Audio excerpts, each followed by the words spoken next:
Today we are going to see one more array operation, that is merging of two sorted arrays. Means what? Suppose we have two sorted arrays like this way.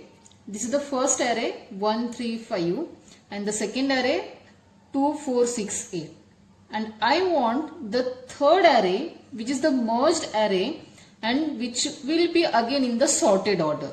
That means I want the output like 1, 2, 3, 4, 5, 6 and 8. So we want the output like this way. So how to get this output? That is nothing but what our today's task is there. So how to do this? Actually, to get this output, there are the two ways are there. One way is what? This is our first array which is going to contain the elements 1, 3, 5. This is our second array which is containing the elements 2, 4, 6, 8. If I want the output like this way, then what I can do here? I will copy this first array into this third array as it is, like this way. 1, 3, 5. Then what I will do here? I will take the second array and then I will copy that second array also into the third array, but at the time of the insertion I can apply the logic of the insertion sort and then I can insert the element into the third array so that I will get the output like 1, 2, 3, 4, 5, 6, 8.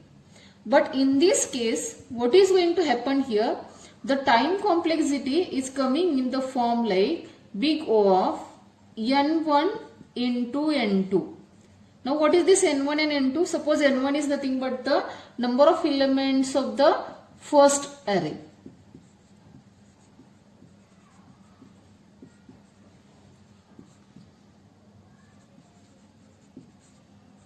And n2 is equal to number of elements of second array.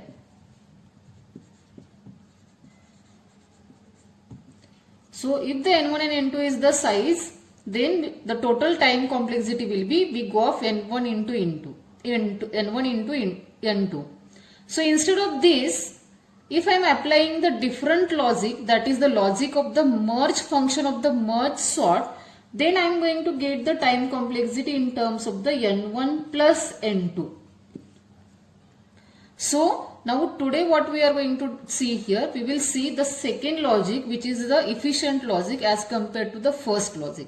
So I will explain you how to merge this, how to create the third merged array by applying the merge function of the merge sort. So suppose this is our the first array 1, 3, 5. This is our the second array 2, 4, 6, 8. Now how to apply the merge function here? What we will do here?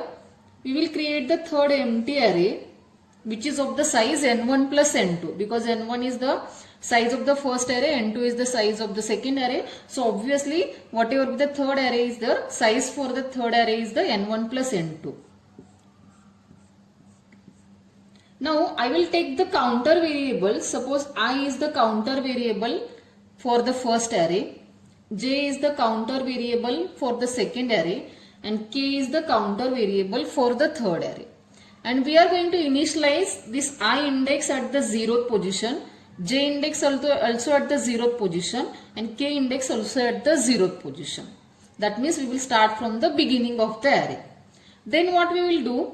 We will compare the first element of first array with the first element of the second array. That means what here? I will compare 1 with the 2 here. As the 1 is less than the 2 here, so I will copy this 1 into the third array. Now as I copied the entry from the first array into the third array, what I will do? I will increment this index I and index k also. So that I will shift to the next position, k will also shift to the next position. Next time again I will do the same task. That means again I will compare this a of 1, that is the 3, with the 4, with the 2 here. That means I will compare next time now 3 with the 2 here. Now if you see 3 is greater than the 2 here, that means 2 is less than 3. So what now we will do here? This 2 we will copy in the resultant array. So as I copied the 2 here in the resultant array, so I will increment this index j and the k index here. Now our j is at this position, I is at this position. Next time again I will compare this 3 with the 4 here.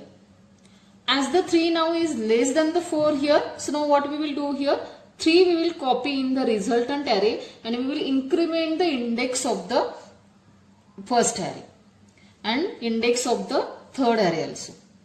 Next time your I is at this position, j is at this position, compare 5 with the 4 here. But 5 is greater than the 4 here. So that means what? 4 we have to copy in the resultant array and increment this j index here. I is at again the 5 here. So again after that increment the k index also. Next time compare 5 with the 6 here. As the 5 is less than the 6 here, so copy this 5 into the resultant array and increment the index. If you increment the index here, as the array gets over here, so it goes out of bound here. So only what remains here, the elements remain from the second array, that is the 6 and 8. So copy that element as it is into the resultant array. So if you see here, our output is 1, 2, 3, 4, 5, 6, 8. That means the output is in the sorted order, and for this our time complexity we are getting like the n1 plus n2, not the n1 into n2. So this is the better technique as compared to the first technique. So normally whenever we are going to implement the operation merging of the two sorted arrays, we are going to implement this logic here. So now I will explain you the code regarding this. Suppose this is the merge function. Now what we have done here, whatever we have done right now, same logic we have to apply here while writing the code also. I have taken the 3 counter variables I, j and the k. Same way I will take here. I will initialize it to the 0. J again I will initialize it to the 0. And k I will initialize it to the 0. Now what we will do here, we are initializing these variables to the 0th position, and every time we are going to compare a of I with the a of j. Whatever be the smallest element is there, that we are going to copy into the A3 of a third array. So that same we have to do here, and this procedure we have to repeat till the array gets over here. So I will write the while loop for this. While I is less than n1 and j is less than n2. So what we have to do here? If a1 of I is less than a2 of j. If this condition is true, we have to copy the entry from first array to third array. So for that we can write here like a3 of k plus plus is equal to a1 of I plus plus. So this you can write separately also. You can write like this way, a3 of k is equal to a1 of I, and then after that you can write like the I plus plus and the k plus plus. But instead of that I am combining the statement together here. Else if this condition is false means what? If the a2 is less than the a1, then exactly reverse case we have to do. A3 of k plus plus is equal to a2 of j plus plus. So this is whenever the any one array is not going to over. Whenever any one array is going to over, that means like in this case the first array is going to over first. So at that time this while loop will stop its execution, and what we have to do here, remaining entries from the second array we have to copy as it is into the resultant array. So for that purpose we have to write here the 2 more while loops. While I is less than n1, what we have to do here, a3 of k plus plus is equal to a1 of I plus plus. Here there is no need to take the if condition, and same thing for the second array. While j is less than n2, copy the second array remaining entries into the third array. So that is a3 of k plus plus is equal to a2 of j plus plus. Now we will see how the code is going to work here. So again we will reinitialize all the things.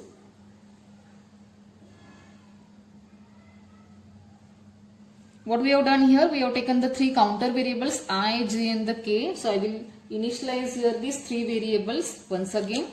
That is I is for A1, j is for A2 and k is for the A3. The condition while I is less than n1 and j is less than n2, n1 is nothing but the number of elements of the first array, n2 is nothing but the number of elements of the second array. That is n1 is equal to 3 in this case, n2 is equal to 4 in this case. So I is 0, j is 0. So initially this condition is true. What we will do, we will check if a1 of 1, 0 and we will compare with the a2 of 0. So that means 1 we will compare with the 2. As the 1 is less than the 2, so that means this condition is true. So what we are going to do here, a1 of 0 we are going to copy into the a3 of 0. That means 1 we will copy here and we are going to increment this I and the k. If you see, this is the post increment, k plus plus and the I plus plus. So we have incremented I also and the k also. As it is inside the while, next time also it will compare a of I with the a of j. Now in this case, 2 is less than the 3. So that means it will come inside the else part and it will copy the second array entry into the third array. That means it will copy 2 here and it will increment this j index and the k index. Next time, as it is inside the while, again it will compare 3 with the 4 here. So 3 is less than the 4 here. So 3 it will copy in the resultant array and it will increment the I index and the k index. Now again 5 will be compared with the 4 here. So 4 is less than the 5. So 4 will be copied in the resultant array and the j index and the k index will be incremented. Now next time 5 will be compared with the 6 here. So as the 5 is less than the 6, so 5 will be copied into the resultant array and it will increment the I index and the k index here. But the I index goes out of bound here as the array gets over here. So that means now next time this while will not be executed. It will stop its execution and now it will see the next while here. In the next while I is less than n1, again the condition will not be true here as the I index goes out of bound here. So next time only this while loop will execute, that is while j is less than n2, a3 of k plus plus is equal to a2 of j plus plus. That means remaining entries, that is the 6 and 8 will be copied here in the resultant array. And we will get the output in the third array like the 1, 2, 3, 4, 5, 6, 8. That means the sorted array is merged here like this way. So in this way we have to merge the two sorted arrays. And what is the time complexity for this? Always we have to remember for this technique the time complexity is the V go of n1 plus n2. So hope you have understood this merging operation. Thank you for watching this video.